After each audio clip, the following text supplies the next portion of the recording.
Yo, what is up everybody? Popo here bringing guys a new video, and today we're going to be using Scrafty. Let's go.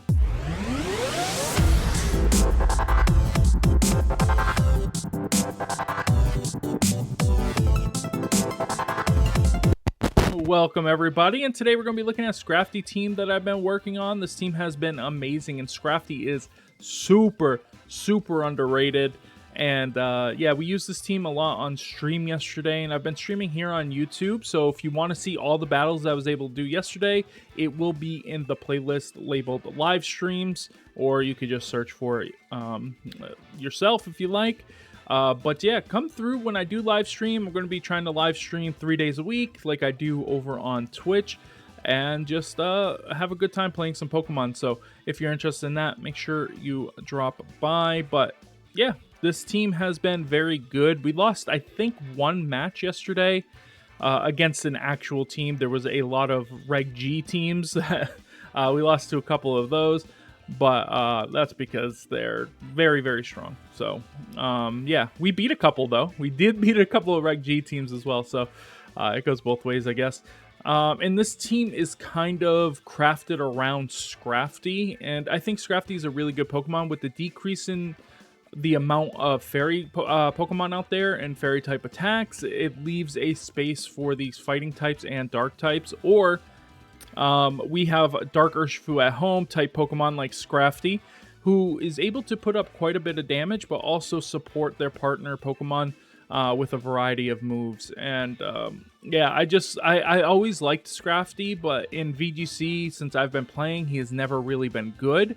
So I felt like now might be the perfect time to actually slot him in and try him out and see how it goes. So getting right into the team, if you do want to try this team, down below you will see the code for this to try it in-game, and there will be a Pokepaste of it in the description down below, so you can copy and paste it right into Showdown if you'd like.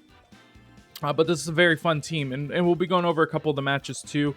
So we got Scrafty, of course, Terra Poison, because this gets rid of most of its weaknesses. You know, its weakness is going to be fighting. It's going to be that fairy type. Don't mind Beardo. He's going crazy.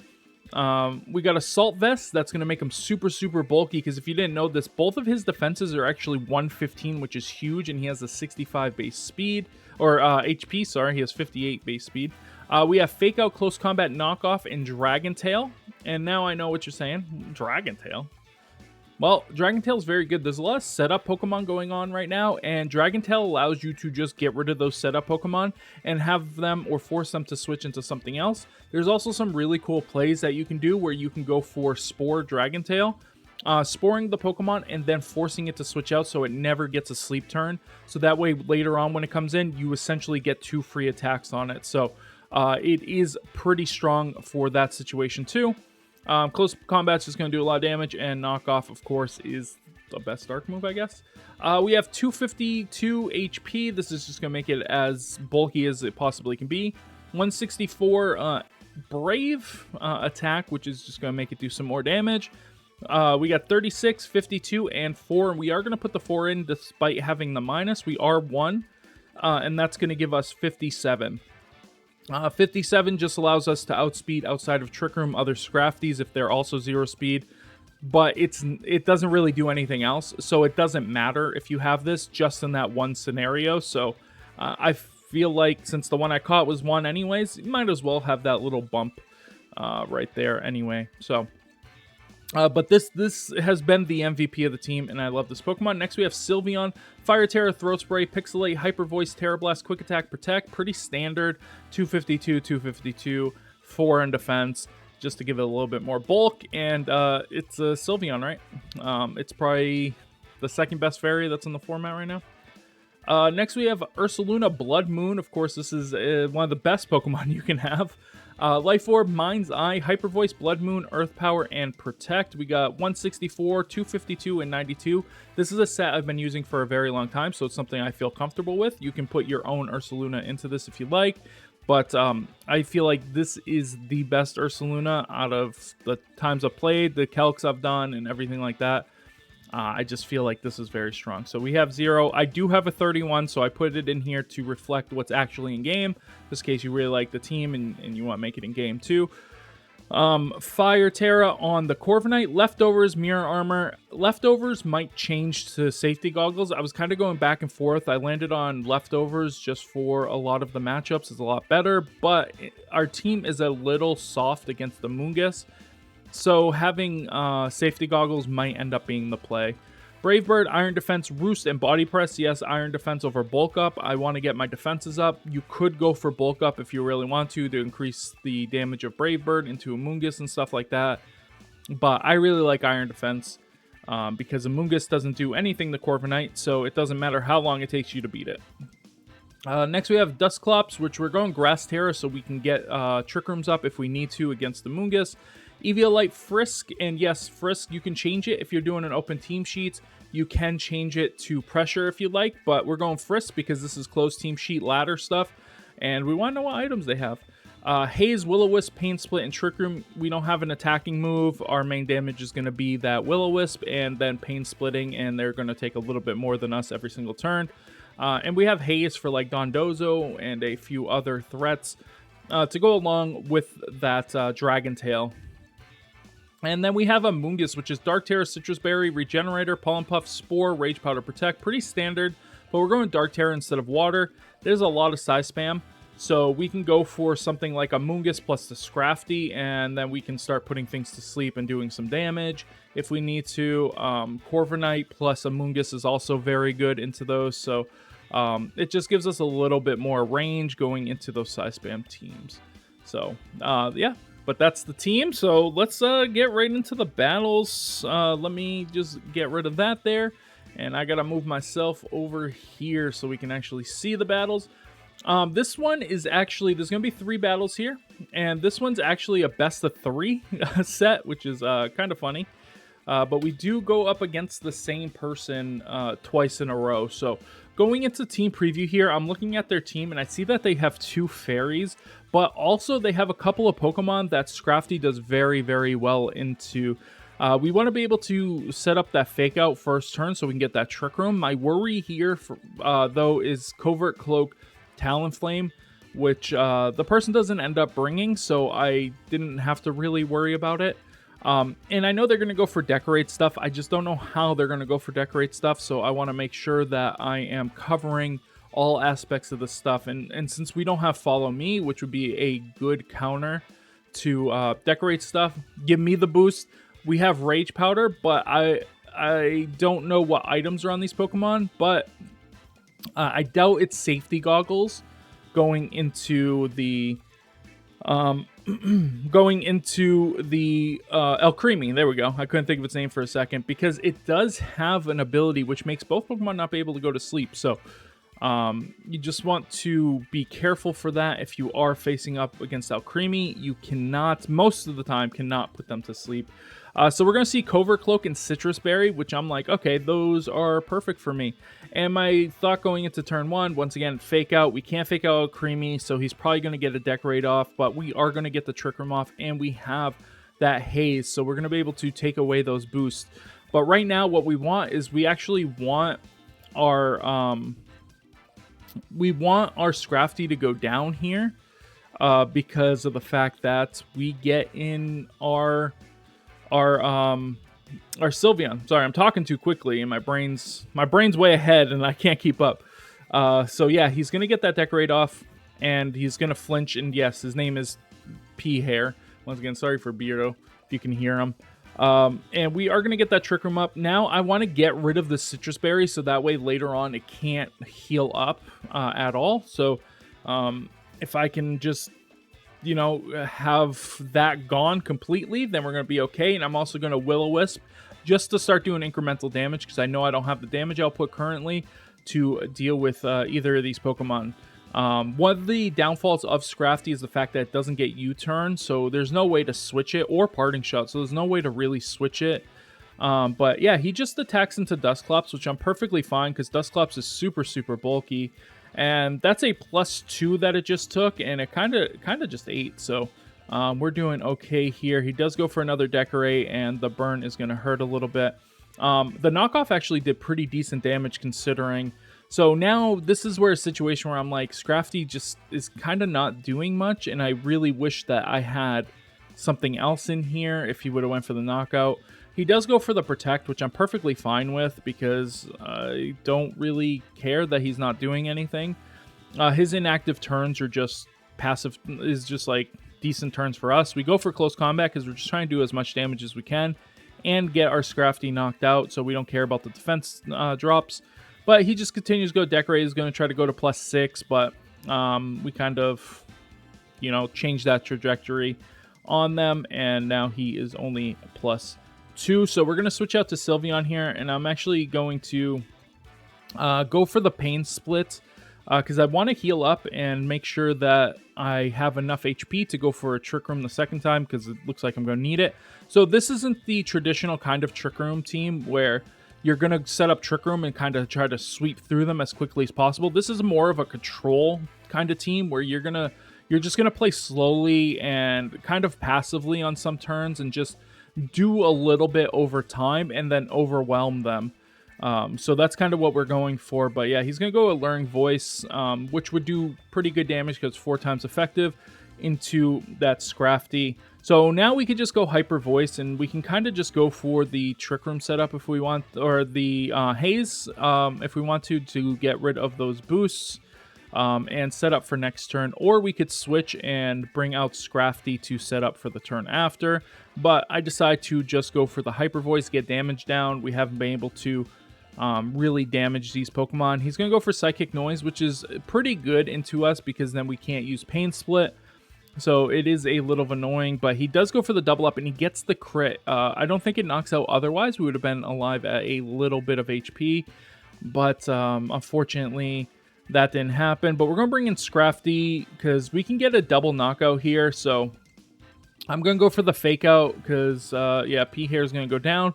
And I'm going to go for the Terra Blast. And the reason why I went Terra Blast instead of a spread move is because if he would have brought in another Pokemon, let's say his Metagross, and I went for Hyper Voice, it would have taken less damage if he had gone for Protect. So this just kind of covers a little bit more into what we can do. And you can see we took that Alluring Voice, which I know it's not from the strongest Pokemon, but we survived that 40 HP from a 4 times effective move. A pretty decent 4 times effective move as well. And we were doing okay. So he brings in Hydreigon and he brings in Metagross, which is a good pairing up against my Sylveon for sure. My main goal here is to just get rid of this Metagross because I believe that we beat the Hydreigon end game. So I just got to focus on defeating that thing. And the best way to do that is actually just go for the Terra Fire. He has not Terastallized yet, so we don't know what Terras he's actually carrying on any of his Pokemon. But we're going to go right into that fire, and we're going to do a ton of damage to this Metagross, and also confirm whether or not it is Assault Vest, because Assault Vested one would be pretty decent against us, whereas any other like Choice Band or anything like that is going to be pretty bad. But actually make a good call here because he does go for the Protect on Hydreigon, giving us a semi-free attack into this Metagross, and it is Assault Vest for sure because we are +1. Excuse me. And what we can do now is we can just Rage Powder, and we can go for the Hyper Voice. This puts a lot of pressure on both of his Pokemon as it's going to do a lot of damage. I'm assuming his Terra is either Steel or Fire at this point, but he also hasn't Terastallized. So it's really hard to tell what he's going for, but yeah, he goes out with Dark Pulse, and with the amount of damage this does, I realize this is a super bulky Hydreigon. This isn't one of those, like, you know, super hyper offensive ones. This is like a bulky attacker one. So we're going to eat our Citrus Berry and go for the Hyper Voice, but it's not going to be enough. Me at 12 years old, which I don't really know what it means, but, you know, you do you, is going to go down here. And it's just going to leave Metagross by himself. So the safe play to go for here always is just going to be to go for Spore and go for the Protect. And then this is going to allow us to just put it to sleep and make good confirmations. Just in case anything crazy happens. Earthquake or something like that. And it crits Amoonguss and does a ton of damage or whatever. This is just a lot safer. And gives us another turn because we know that even if Amoonguss goes down here, then we have Fake Out in the back, so we're going to be able to take care of that. And so we just can confirm the Terra Blast and the Pollen Puff into ourselves to make sure that we are fully healed and ready to go. So Metagross is going to go down. So that's game 1 against this person. Sometimes when you're in casual and you queue up, you face the same person twice. So that's kind of what we did. So we did that a couple of times. So you got to wait a few seconds before you go ahead and click the button. But going into game 2, I know they're going to want to do something similar, but I predict that they're going to change their leads. So I kind of need to switch that up. And I think they're going to lead the Hydreigon instead of, the Primarina. And I think they're still going to go for, the Decorate stuff. So that's kind of what I'm going towards here. But I felt like Sylveon wasn't the call, and I felt like Ursaluna would be better into the setup. Because, like I said, I think they're going to do something completely different. If we can threaten the Metagross a little bit stronger, then maybe we can take advantage of that. It's also, the Hyper Voice is a little bit stronger on that first attack because it's, Life Orb boosted rather than having to wait for that Throat Spray. But after consideration, I decided not to bring the Sylveon, only because Amoonguss was so good in that first game that we had against them that I felt like Amoonguss needed to be brought again. It puts everything to sleep as soon as I get rid of that Alcremie, and I don't have the confirmation that Alcremie actually has, I think it's Sweet Scent or something like that. I can never remember the name of the ability. But I have no confirmation, but I also don't want to confirm it. I rather just not know and just not even put myself in the situation where I am sporing in there unless I really, really need to. But we see actually Metagross is going to be the lead here, and that's actually perfect for us because now there's no pressure on turn 1 for us to really take too much damage. So we can just go for the Fake Out, and we can go for the Trick Room. In actuality, we could have probably just switched to Ursaluna Blood Moon on this first turn and took advantage of the fact that their turn is pretty passive. And with the switching out of Metagross, that kind of confirms how passive their turn was, and Blood Moon would have been the play here.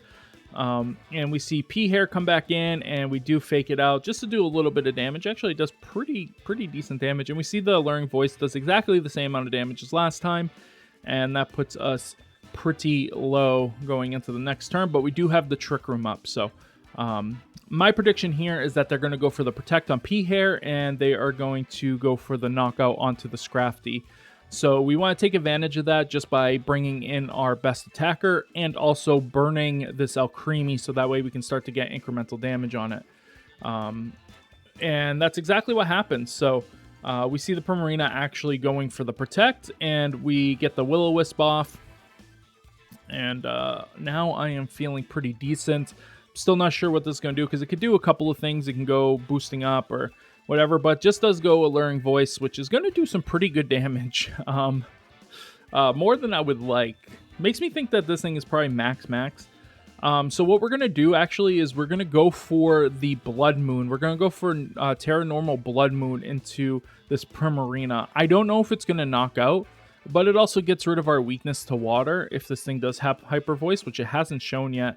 And we're going to go out to Amoonguss to also be able to take that attack a little bit more effectively and give us healing into our Blood Moon if we do need it. So we have that out there ready to go now, and our Blood Moon is going to Terrasilize into that normal type and go for that Blood Moon.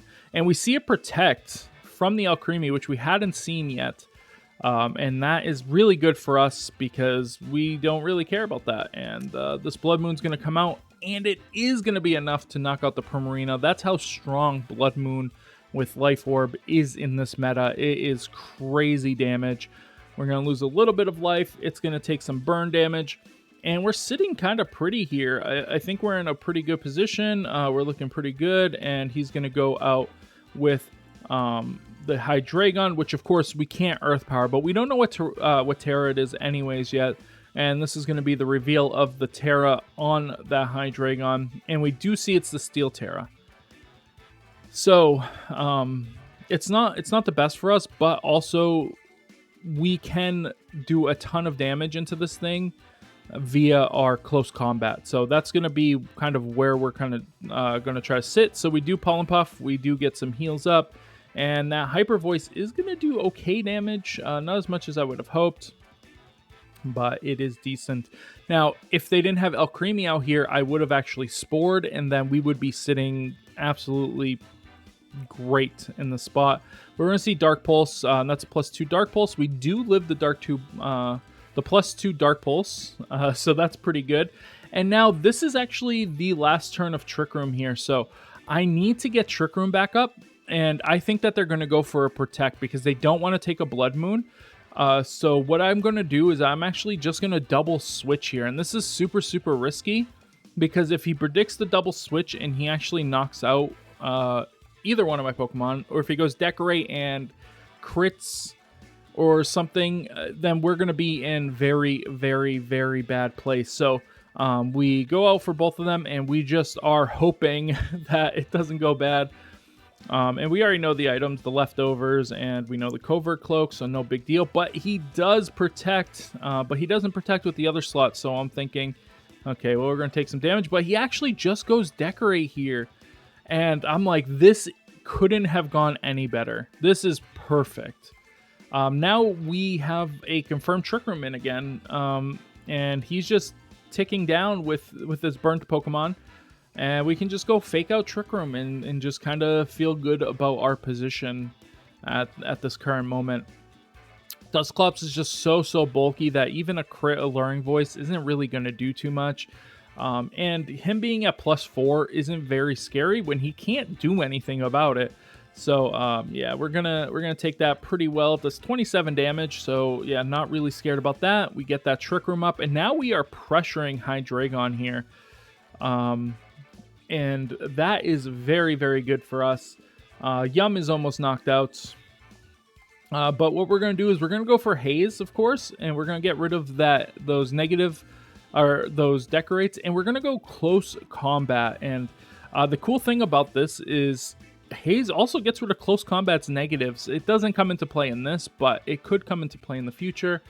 And we knock out Yum. So we called the Protect correctly again, getting that knockout, and he's going to be able to bring in that Metagross. Now, my worry is now a -1 defense. Bullet Punch might be enough to actually knock us out. So I am a little bit concerned about that and had considered switching, but I decided I'm going to stay in and I'm going to burn the Metagross because I feel like it's more important. Then I can, do something after that and we can figure it out. So I do get the Will-O-Wisp off because he does not go for the Bullet Punch. I don't know. I think I know what he was thinking, and we'll see that in a second. I go for the Close Combat, and this thing is just so bulky because that's pretty much a knockout every single time other than against a super bulky Hydreigon. But he goes Psychic Fangs, which we are not going to be affected by. He thought I was going to switch into Amoonguss. Making a call from behind is, something sometimes you have to do. And now that he's burned, we are -2 now. We could go for the Haze to get rid of it, but I need some HP back. So we're going to go for the Pain Split because I feel like it's a little bit more valuable at the moment, and he cannot protect with this Metagross, so we're going to take advantage of that. And he does protect with the Hydreigon, putting us, once again, in a very good position. And he goes for the Bullet Punch, and we survive, despite the fact that we are -2. He is burned, but we're -2, and we still survive that, meaning we probably would have survived at -1. So it wouldn't have really mattered too much because he would have knocked us out this turn, but still. Now Metagross is pretty much gone.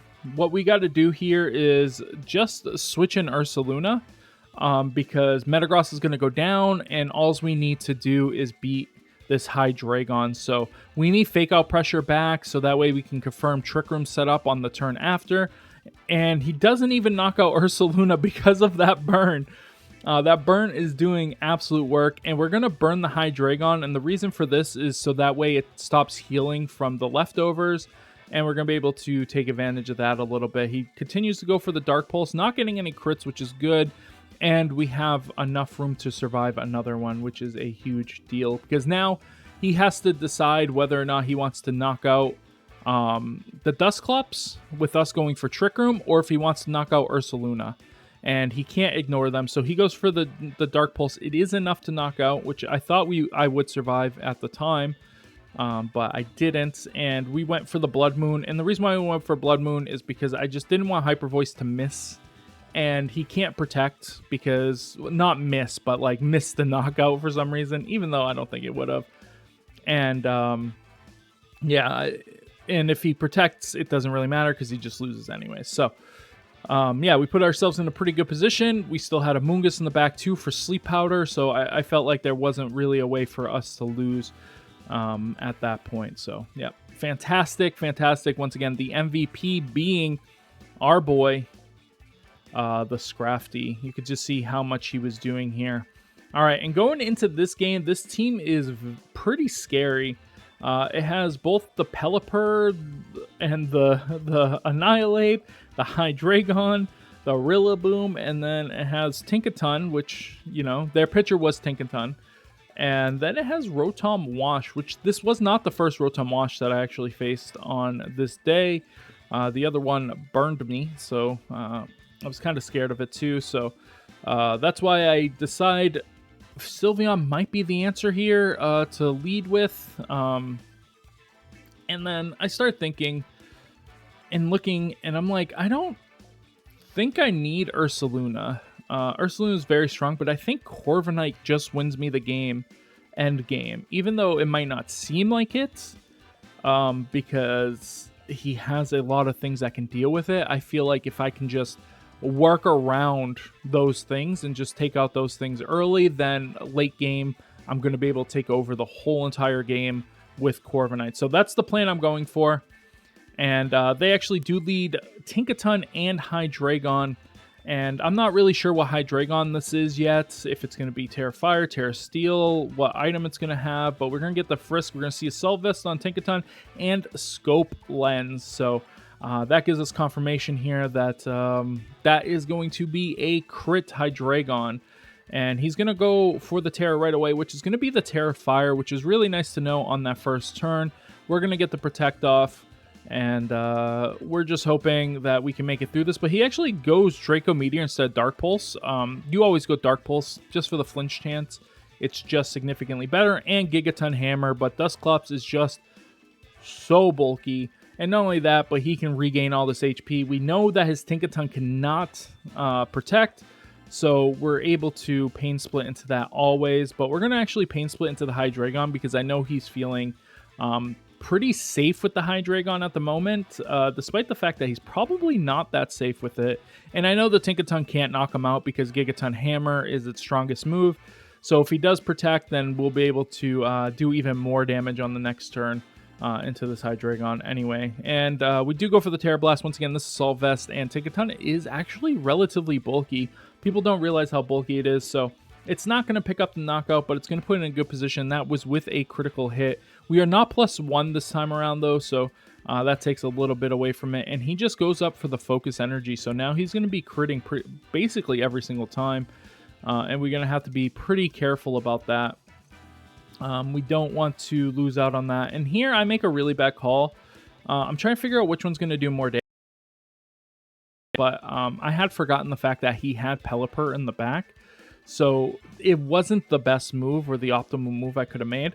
Honestly, the optimal move here was actually to switch out. But I stayed in. And we're going to get that Terra Blast off. But we're going to get Will-O-Wisp and the Pelipper. This is going to break its Focus Sash if it has one. So we're never going to have to worry about that. And it's just going to do some incremental damage, putting it into position later on where we can easily knock it out, or it can knock out from the Will-O-Wisp, which is always going to be good. And so we're just going to switch it up to Hyper Voice and try to get the boost, but I have a feeling he's just going to go for a knockout and maybe a Dark Pulse or something. So we're just going to Pain Split just to do a little bit more damage, heal up, because we don't really have another play. And then we're going to get that off and actually almost knock out the Pelipper. So now Pelipper's in a pretty bad position going into future turns. And we are going to get that Throat Spray, but he does go Weather Ball, which is going to be enough to knock out our Sylveon, because that thing does a ton of damage, especially in the rain. So Sylveon actually goes down. And now I'm interested to see what they're going to go for, and if they get the crits, because crit could certainly matter. But he goes Draco Meteor again instead of Dark Pulse, and we are able to live. I think we died to Dark Pulse there. but I could be wrong.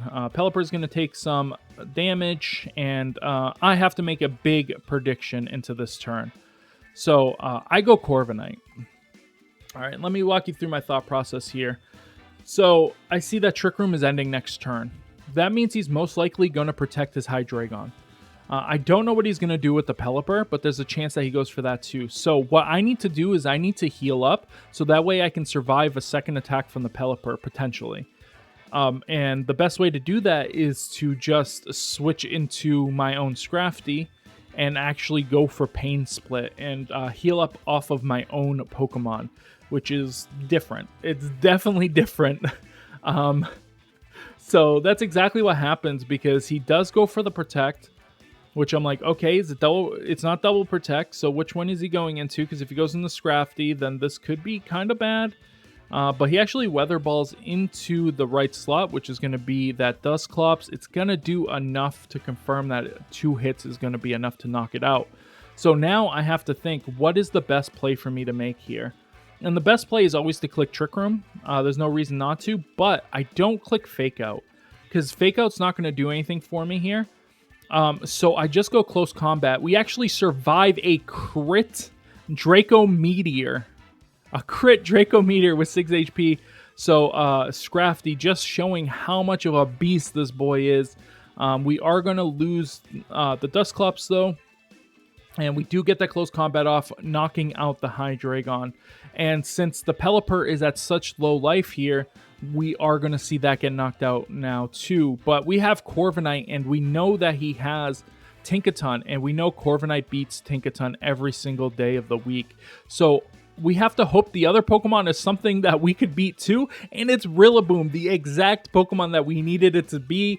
And now we know Corviknight cannot lose this endgame. There's no way Corviknight takes enough damage to ever lose this endgame. We see Feint coming out, so just revealing that it has Feint. No reason to really do that, but it is what it is. And yeah, we flinch because of the Fake Outs. The rain is going to stop, not a big deal. All we have to do is potentially go for the Iron Defense, and then we can go for a Roost if we need to, depending on how much damage they do. So we see the Grassy Glide here, which is going to do basically nothing. And we see the Gigaton Hammer. Remember, this thing in lore destroys Corviknights, but not in reality. It does nothing. So we're going to get that Iron Defense up. We're going to be +2 now. After we only took that much damage, we can just go for another Iron Defense, make sure we're at +4 before going for the Body Presses, because we don't really need to do any more, healing. Like we're not taking much damage, and he's actually just going to cancel the battle, and we are going to win. Thanks to Scrafty, surviving on 6 HP. What a Pokemon. So, yeah. But that is it, guys. I hope you guys enjoyed these battles and my commentary on them.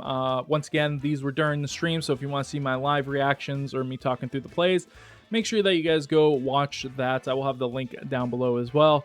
But thank you guys for watching the video. We got Worlds next week, so there's going to be quite a few videos coming out during the Worlds stuff. I'm going to try to do a recap video of each of the days, the day after, because the event starts so late, so I'll have plenty of time in the morning, hopefully, to do that. But yeah, so expect a lot of videos next week. But anyways, guys, I hope you guys enjoyed this video. If you did, make sure you guys thumbs it up. If you're not subscribed, make sure you do so. And I'll see you guys on the next one. Bye, everybody.